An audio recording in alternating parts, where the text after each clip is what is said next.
take a few minutes to talk about features on the surface map. If we go up here to Weather Links Galore,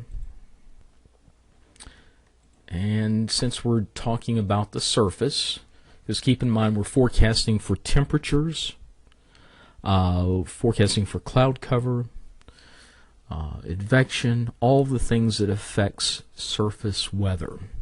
So if I look under the surface column and go down to the weather channel and click on pressure analysis and radar summary, I will see what we call a current surface map.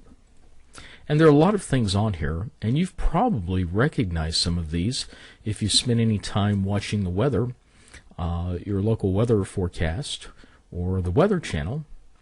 But you see a map of the U.S. here, and you see a rather colorful map.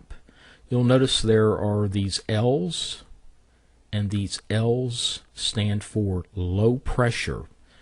In Chapter 1, as you're reviewing the video in Chapter 1, you will see what the definition of pressure is. It's the amount of force per unit area we define as pressure. So if you take a column of air from the top of your head all the way up to through the atmosphere, you have molecules. You have molecules of nitrogen, oxygen, water vapor, and they all will exert a force over your head, a unit area. So that's how we measure pressure. The H's on here stand for high pressure. These are areas of higher surface pressure. You'll also see these lines. Notice this line of, we talked a little bit about this in a previous video. This is what we call a warm front. And notice the semicircles around the warm front. That indicates the direction. So this particular warm front is moving to the northwest. And then you see alternating lines of blue, red, blue, red. This means, or this indicates, a stationary front. In other words, the front is not moving.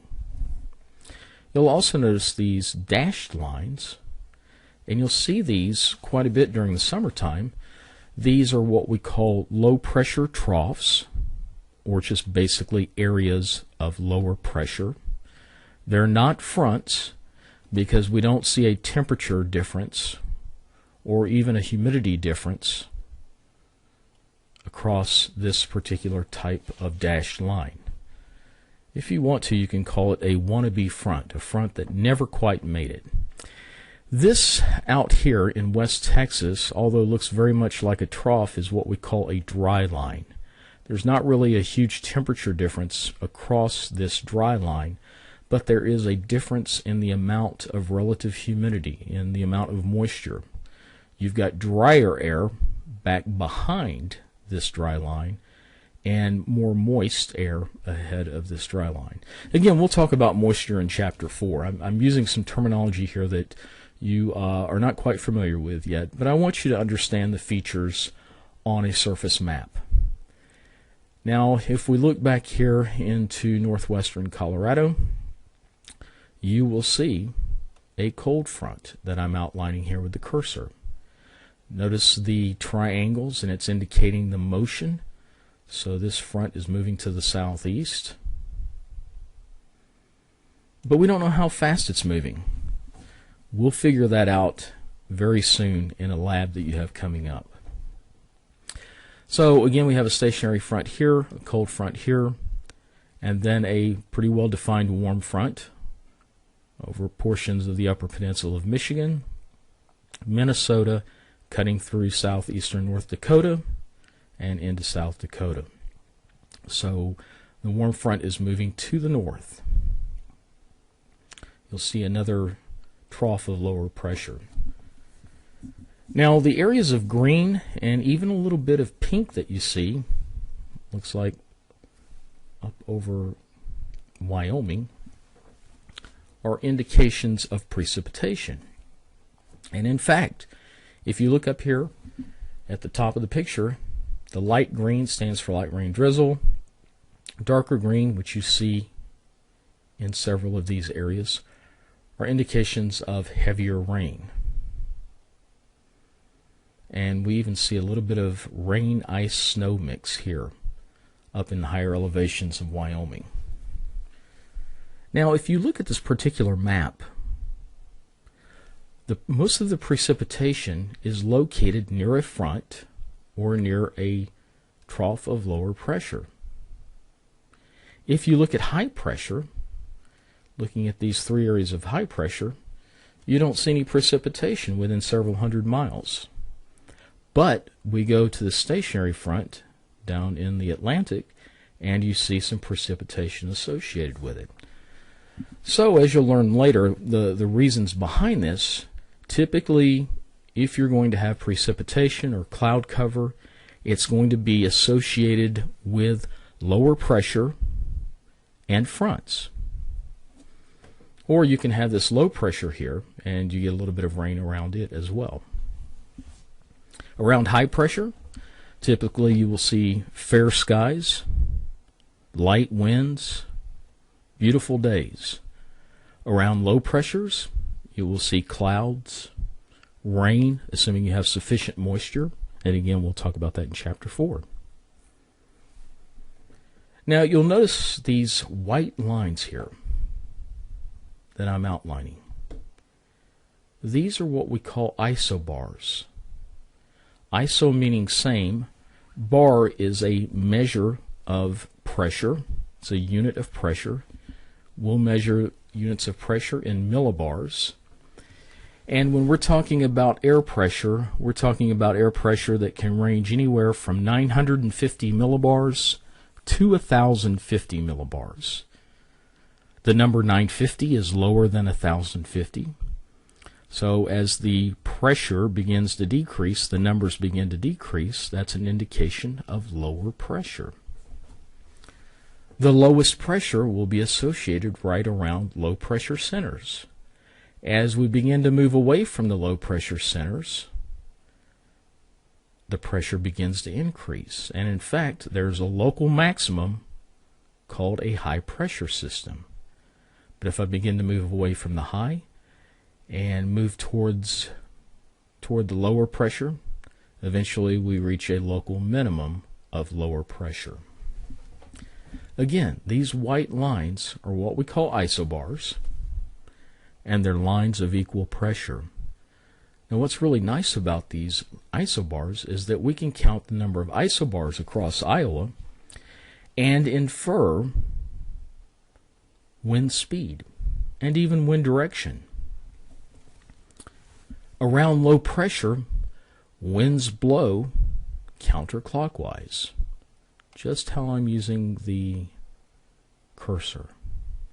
So out ahead of low pressure, you would have south-southwest winds. Around high pressure, the winds blow clockwise. So if the winds are blowing clockwise around high pressure and counterclockwise around low pressure, winds on this map would indicate a south-southwest wind across the state of Iowa. So just by looking at a surface map, you can infer several things. You can identify if precipitation is going to move in. You'll see the locations of fronts. You can figure out wind speed, wind direction. There's a lot of things that you can find out from a surface map. Now, one trick you can use is that you can count the number of isobars across the state of Iowa, and each isobar would represent 5 knots. Now, it depends. Actually, we've got to look at something here. If the Weather Channel is using 4 millibars for each of these isobars, in other words, pressure's dropping by 4 millibars every time we encounter one of these isobars, then we can say that this is akin to 5 knots, 10 knots, 15 knots across Iowa. If they're using 2 millibars intervals, 2 millibar intervals, in other words, pressure's decreasing by 2 millibars, then we would divide that 15 in half and roughly call it an 8-knot wind.